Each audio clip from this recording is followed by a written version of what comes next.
அனுப்புகிறாங்க. அனைவருக்கும் வணக்கம். இந்த வீடியோவில் இன்று நடந்த டெஸ்ட் எக்ஸாமில் கேட்கப்பட்ட சம்மரில் கொஸ்டினுக்குரிய ஆன்சர் தான் பார்க்க போகிறோம். ஏற்கனவே டெஸ்ட் எக்ஸாமில் கேட்கப்பட்ட மேக்ஸ் கொஸ்டினுக்குரிய ஆன்சருக்கு முந்தைய வீடியோவில் கொடுத்தாச்சு. அந்த வீடியோ பார்க்கலாம். அந்த வீடியோ டிஸ்கிரிப்ஷன் லிங்க் கொடுக்குறோம், பாருங்கள்.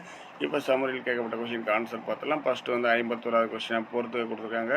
ஐலாஸ் அப்பேல் உடன்படிக்கை வந்து முதல் கர்நாடக போரை முடிவு கொண்டு வந்தது. அடுத்து பாரிஸ் உடன்படிக்கை, இதற்கு வந்து 3ஆம் கர்நாடக போர். ஸ்ரீரங்க உடன்படிக்கை வந்து 3ஆம் ஆங்கிலேய மைசூர் போர். அடுத்து மதராஸ் உடன்படிக்கை வந்து முதல் ஆங்கிலேய மைசூர் போர். ஆப்ஷன் 1 தான் கரெக்டு. அடுத்து எந்த கல்விக்குழு 6 to 14 வயதுக்குட்பட்ட அனைத்து இந்திய குழந்தைகளுக்கும் இலவச மற்றும் கட்டாய கல்வியை பரிந்துரை செய்ததுன்னு பார்த்தீங்கன்னா கோத்தாரி ஆணையம். அடுத்து பொருந்தாத இணையை கண்டறிய JET பெதுன் சாரதா சட்டம், இதான் வந்து பொருந்தாது, மற்ற எல்லாமே கரெக்டாக. ராஜாராம் மோகன் ராய் சதி, ஈஸ்வர சந்திர வித்யாசாகர் விதவை மறுமண சட்டம், ராஜபுத்திரர்கள் வந்து ஜவுகார் என்ற ஒரு முறையை மேற்கொண்டாங்க. அடுத்து இண்டிகோ அபரி கிளர்ச்சி யாரால் தலைமையேற்று நடத்தப்பட்டதுன்னா திகம்பர் பிஸ்வாஸ் மற்றும் விஷ்ணு பிஸ்வாஸ். அக்னியு தலைப்பாகை பற்றிய கீழ்கண்ட கூற்றுகளில் எவை சரியானவை அப்படின்னு கேட்டிங்கன்னா 2 மற்றும் 4 கரெக்டு.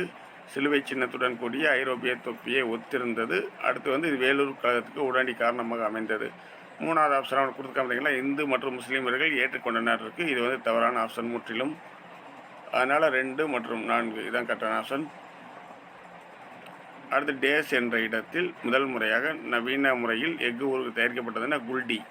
இது வந்து 8th புக்கில் இருக்குது. இந்திய தொழிலகங்கள், அப்படி இந்திய தொழிலகங்கள்ங்கிற பாடத்துக்கு கீழே வாசித்து பார்த்தீங்கன்னா உங்களுக்கு தெரியும். அடுத்து கோல்கொண்டா அரசின் முக்கிய துறைமுகமாக இருந்தது மசிலிப்பட்டினம். அடுத்து இந்திய கைவினைஞர்கள் பிரிட்டிஷ்காரின் காலனி ஆதிக்கத்தில் நலிவுற்றனர். பிரிட்டிஷ்கார் இந்தியாவை தனது மூலப்பொருள் தயாரிப்பாளராகவும் முடிவுற்ற பொருட்களுக்கான சந்தையாகவும் கருதினார். 2மே ரைட்டு தான், கூற்றும் காரணமும் சரி. அடுத்து பருவமழை பொய்ப்பின் காரணமாக டேஸ் ஏற்படுகிறது, வறட்சி.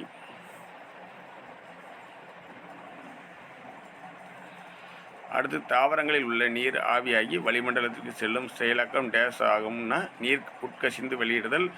அடுத்து கூற்று 1, 2 கொடுத்துருக்காங்க. படிவுப்பாறைகள் பல்வேறு அடுக்களை கொன்றவை. படிவுப்பாறைகள் பல்வேறு காலங்களில் உருவானவை. கூற்று 1 மற்றும் 2 சரி. கூற்று 2ஆனது கூற்று 1க்கு சரியான விளக்கம் கரெக்ட் தான். அடுத்து பொறுத்துக நீதித்துறை, இது வந்து 5ஆம் நிலை செயல்பாடு. தொலைக்காட்சி ஒளிபரப்பு 4ஆம் நிலை. புவியியல் காரணிகள் வந்து புவியியல் அல்லாத காரணிகள். மூலதனம் வந்து மூலப்பொருட்கள். Option D correct. அறிவியல் கண்டம் என்று அழைக்கப்படும் கண்டம் அண்டார்டிகா. அடுத்து கீழ்கண்டவற்றில் தவறான இணையை கண்டறியனா ஐசோஹெல் சம காற்றழுத்த கோடு பி, 2வது ஆப்ஷன். அடுத்து பிளான்கள் என்று அழைக்கப்படும் புவிப்படங்கள் டேஸ் ஆகும், காணி புவிப்படங்கள், 1வது ஆப்ஷன். அடுத்து போகிறதுக்கு ரசாயன கழிவுகள் உப்புகள், எளிதில் தீப்பற்றக்கூடிய கழிவுகள் பார்த்திங்கன்னா கரிம கரைப்பான்கள். குடிசார் அபாயகர கழிவுகள்னால் வாகன மின்கலன்கள், வெடிபொருட்கள் வந்து படைக்கலன் உற்பத்தி கழிவு. Option 1 correct. சேவை நோக்கம் உடைய துறை வந்து பொதுத்துறை.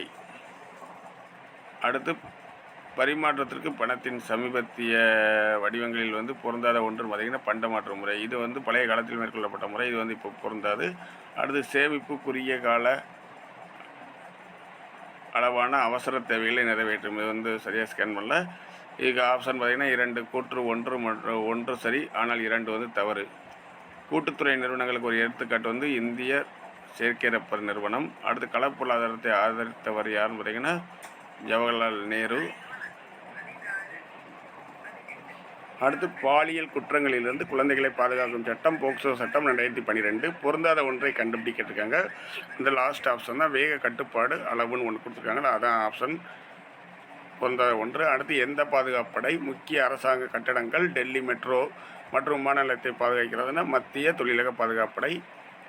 அடுத்து உயர்நீதிமன்ற தலைமை நீதிபதியை நியமனம் செய்வர் குடியரசுத் தலைவர்.